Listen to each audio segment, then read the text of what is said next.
Assalamualaikum warahmatullahi wabarakatuh. Saya Boy Uli Kirana Sutumorang dari kelompok 4 mata kuliah Ekonomi Manajerial. Judul makalah Fungsi Permintaan, Penawaran, dan Equilibrium Pasar.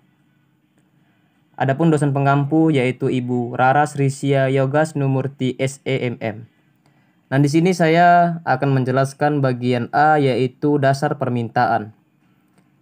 Dasar permintaan atau demand merupakan informasi dasar yang perlu diketahui oleh para pelaku ekonomi.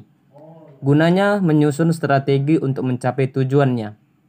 Permintaan merupakan informasi penting yang menggambarkan peluang pasar bagi produsen. Sementara bagi konsumen permintaan merupakan informasi dasar mengenai perkiraan kecenderungan perubahan harga barang dan jasa. Bagi pemerintah, permintaan merupakan informasi untuk menyusun perencanaan ekonomi nasional. Gunanya memenuhi kebutuhan dan keinginan konsumsi masyarakat. Permintaan adalah jumlah barang atau jasa yang rela dan mampu dibeli oleh para konsumen selama periode tertentu berdasarkan sekelompok kondisi tertentu. Permintaan pasar merupakan jumlah barang yang diminta oleh konsumen di pasar pada kondisi tertentu, atau dapat juga digambarkan sebagai hubungan antara berbagai tingkat pendapatan konsumen dengan jumlah barang atau jasa yang mau dan mampu dibeli. Permintaan adalah hubungan antara kuantitas komoditi ekonomis yang akan dibeli oleh semua konsumen pada suatu pasar dengan nilai berbagai faktor yang mempengaruhi pembelian komoditi tersebut.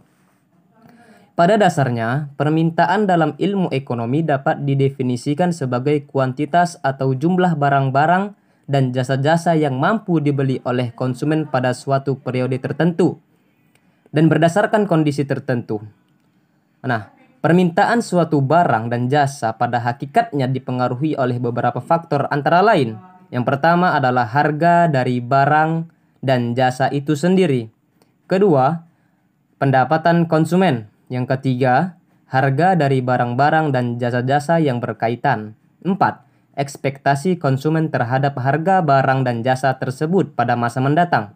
5. Ekspektasi konsumen terhadap tingkat pendapatannya pada masa mendatang. 6. Selera konsumen mulai dari yang sangat tidak disukai sampai kepada yang sangat disukai sekali.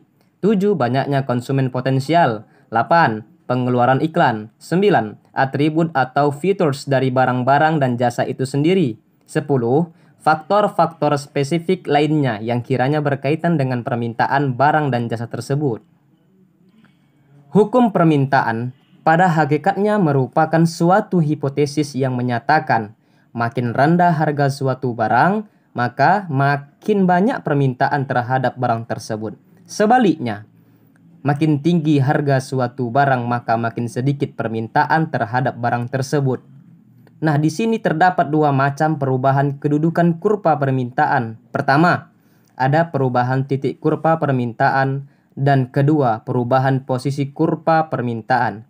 Menurut hukum permintaan sebagai di atas, bila harga dari barang-barang dan jasa-jasa yang akan dibeli oleh konsumen itu naik, maka permintaan terhadap barang-barang dan jasa-jasa yang akan dibeli oleh konsumen itu naik.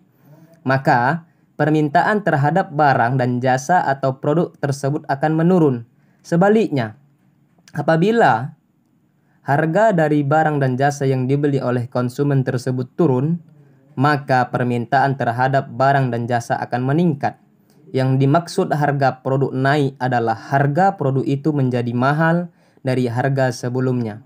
Dan sebaliknya, harga produk dikatakan turun adalah bahwa harga produk tersebut menjadi lebih murah dari harga sebelumnya.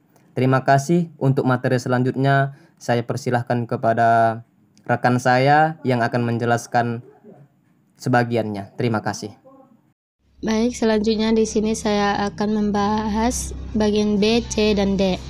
B. Fungsi permintaan. Fungsi permintaan adalah suatu persamaannya yang menunjukkan hubungan antara kuantitas produk yang diminta dengan faktor-faktor yang mempengaruhinya.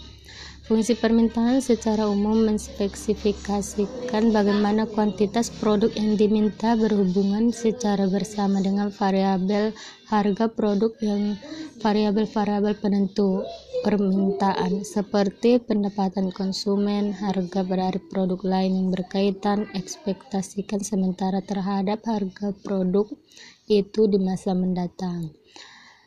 C. Kurva permintaan. Kurva permintaan adalah suatu kurva yang menggambarkan sifat hubungan antara harga suatu barang tertentu dengan jumlah barang tersebut yang diminta para pembeli. Kurva permintaan menggambarkan hubungan terbalik antara harga dengan kuantitas barang yang diminta. Kurva ini seperti diketahui berbentuk menurun dari kiri atas ke kanan bawah karena hubungan terbalik tersebut. Dasar penawaran. Hukum penawaran merupakan hubungan sebab akibat antara penawaran barang dan jasa dengan faktor-faktor yang mempengaruhinya. Misalnya, hubungan antara jumlah penawaran barang dan jasa dengan harga barang dan jasa tersebut, atau hubungan antara jumlah barang dan jasa yang ditawarkan dengan tingkat pendapatan konsumen. Saya Antin Kurniasi akan menjelaskan materi selanjutnya. Baiklah, di sini saya akan menjelaskan mengenai fungsi penawaran. Nah, fungsi penawaran secara umum menspesifikasikan bagaimana kuantitas produk yang ditawarkan yang berhubungan secara bersamaan dengan variabel harga produk dan variabel-variabel penentu penawaran seperti harga proses produksi, tingkat teknologi yang berbeda, ekspektasi produsen terhadap harga produk sejenis, dan faktor-faktor spesifik lain yang berkaitan terhadap produk itu sendiri. Keputusan produsen untuk menjual barang atau jasa itu dipengaruhi oleh beberapa hal. Yang pertama harga jual, yang kedua biaya dari barang yang ditawarkan, yang ketiga sumber daya dan teknologi, yang keempat adalah faktor lainnya lagi. Selanjutnya saya akan menjelaskan mengenai kurva penawaran. Jadi, kurva penawaran adalah suatu kurva yang menunjukkan hubungan di antara harga suatu barang tertentu dengan jumlah barang tersebut yang ditawarkan. Nah, untuk kurva SS yaitu kurva yang melalui titik A, B, C, dan D, dan E itu adalah kurva penawaran. Selanjutnya saya akan menjelaskan mengenai equilibrium pasar. Jadi, keseimbangan pasar equilibrium ini dapat didefinisikan sebagai suatu situasi di mana tingkat harga terbentuk dari konsumen dapat membeli semua produk yang diinginkannya dan produsen dapat menjual semua produk yang diinginkannya. Ada beberapa prinsip dasar yang perlu diperhatikan dalam melakukan analisis keseimbangan pasar. Yang pertama adalah harga keseimbangan, yang kedua peminat meningkat, yang ketiga penawaran meningkat, yang terakhir adalah untuk produk-produk tertentu. Saya selaku moderator, saya ucapkan terima kasih kepada Ibu dosen pengampu yaitu Ibu Raras Risia Yogas Numurti SEMM. Dan saya ucapkan juga kepada teman-teman yang berpartisipasi dalam menonton video ini. Dan saya ucapkan terima kasih juga kepada rekan dan teman saya dalam berusaha memaparkan materi ini dengan sebaiknya. Kami sangat menyadari bahwa dalam penyusunan makalah masih jauh dari kata sempurna. Karena kesempurnaan itu hanyalah milik Allah.